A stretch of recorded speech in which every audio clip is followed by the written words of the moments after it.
കൃഷിയിലൂടെ ഏലത്തിന് 100 മേനി വിളവും അതോടൊപ്പം മത്സ്യകൃഷിയിലൂടെ പുതിയ അനുഭവവും പങ്കുവച്ച ഒരു കർഷകൻ. ഹൈറേഞ്ചിന്റെ വാണിജ്യ തലസ്ഥാനത്ത് പാരമ്പര്യത്തിന്റെയും വിശ്വസ്തതയുടെയും പകരം വയ്ക്കാനാകാത്ത പരിശുദ്ധിയുമായി Hima gold and diamonds central junction Nedumkandam. Pampadumpara Mukkungal Thomas ജോസഫാണ് 15 ഏക്കർ ഏലം കൃഷിയും 10,000 ലിറ്ററിന്റെ സംഭരണിയിൽ 2500 മത്സ്യങ്ങളെയും വളർത്തുന്നത്. 7 മീൻ വളർത്തൽ യൂണിറ്റാണ് ഇദ്ദേഹത്തിനുള്ളത്. ഏലത്തിന് ഉൽപാദന ചെലവ് കൂടുതലും എന്നാൽ വിളവിന് വില കുറവുമാണ്. എന്നാലും ഏലത്തിനേറെയും മരുന്ന് ഉപയോഗിക്കുന്ന കാലഘട്ടത്തിൽ സമ്പൂർണ്ണ ജൈവ കൃഷിയിലൂടെയാണ് ഇദ്ദേഹം ഏലം കൃഷി ചെയ്യുന്നത്. വ്യത്യസ്തമായി ചിന്തിക്കുകയും വ്യത്യസ്തമായി പെരുമാറുകയും അതുവഴി പ്രകൃതിയെ നശിപ്പിക്കാതെ മണ്ണിന് ദോഷം വരാതെയും ജൈവ കൃഷി ചെയ്യുകയാണ് തോമസ്. മണ്ണിനെ നശിപ്പിക്കാതെ ഓവർ രാസവളങ്ങൾ മണ്ണിൽ കൊടുക്കാറില്ല.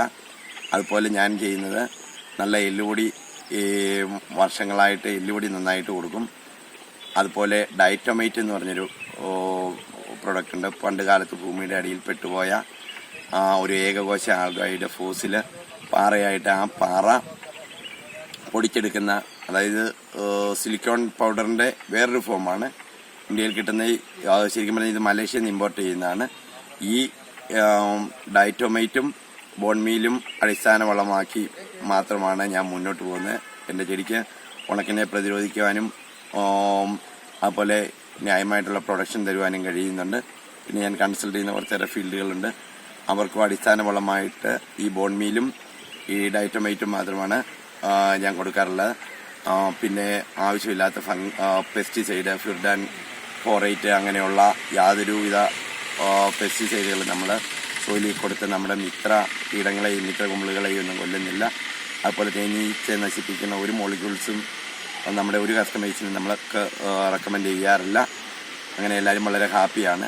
ജപ്പാൻ കമ്പനി ഉൽപ്പാദിപ്പിക്കുന്ന ശുദ്ധമായ എല്ലുപൊടിയാണ് ഇദ്ദേഹം ഉപയോഗിക്കുന്നത്. കൂടാതെ ഇദ്ദേഹത്തിന് മത്സ്യകൃഷിയുമുണ്ട്. കൊറോണ സമയത്താണ് ഇത് തുടങ്ങിയത്. കരിമീനിനേക്കാൾ രുചിയുള്ള സിലോപ്പിയാണ് ഏറ്റവും കൂടുതൽ കൃഷി ചെയ്യുന്നത്. തുടർച്ചയായി ഓക്സിജൻ കൊടുക്കുന്നതും ഭക്ഷണ അവശിഷ്ടങ്ങൾ പോലുള്ള വേസ്റ്റുകൾ കൊടുക്കാത്തതുമാണ് ഈ മീനിനെ രുചി കൂടാൻ കാരണം. ഹോർമോണും ടോണിക്കും അടങ്ങാത്ത കാൽസ്യം അടങ്ങിയ ഭക്ഷണങ്ങളാണ് ഇവയ്ക്ക് കൂടുതലായും നൽകുന്നത്. സർക്കാരിലേക്ക് മത്സ്യക്കുഞ്ഞുങ്ങളെ നൽകുന്നതിനുതകുന്ന ജില്ലയിലെ ആദ്യത്തെ ഹാർച്ചറിയും നെടുങ്കണ്ടത്ത് ഇദ്ദേഹത്തിന്റെ നേതൃത്വത്തിൽ പ്രവർത്തനം ആരംഭിച്ചിട്ടുണ്ട്. കേരളത്തിൽ തന്നെ വളരെ കുറച്ചു പേർ മാത്രം നടത്തുന്നതാണ് ഇത്. 5 പേരടങ്ങിയ ഗ്രൂപ്പാണ് ഇത് നടത്തുന്നത്. കാരണം നമുക്ക് മാർക്കറ്റിൽ കിട്ടുന്ന പല മത്സ്യങ്ങളും വിഷ കലർന്ന മത്സ്യങ്ങളാണ് നമുക്ക് ലഭിച്ചുകൊണ്ടിരിക്കുന്നത്. അങ്ങനെ ആ ചിന്തയുടെ ഭാഗമായിട്ടിരിക്കുമ്പോഴാണ് ഇങ്ങനെ ഒരു ബയോഫ്ലോക്ക് ടെക്നോളജിയെക്കുറിച്ച് എനിക്ക് ഫിഷറീസ് ഡിപ്പാർട്ട്മെൻറ്റ് ഐഡിയ തരുന്നത്. അത് അവരുടെ സഹകരണത്തോടുകൂടി നല്ല രീതിയിൽ എനിക്ക് കൊണ്ടുപോകാൻ കഴിഞ്ഞു.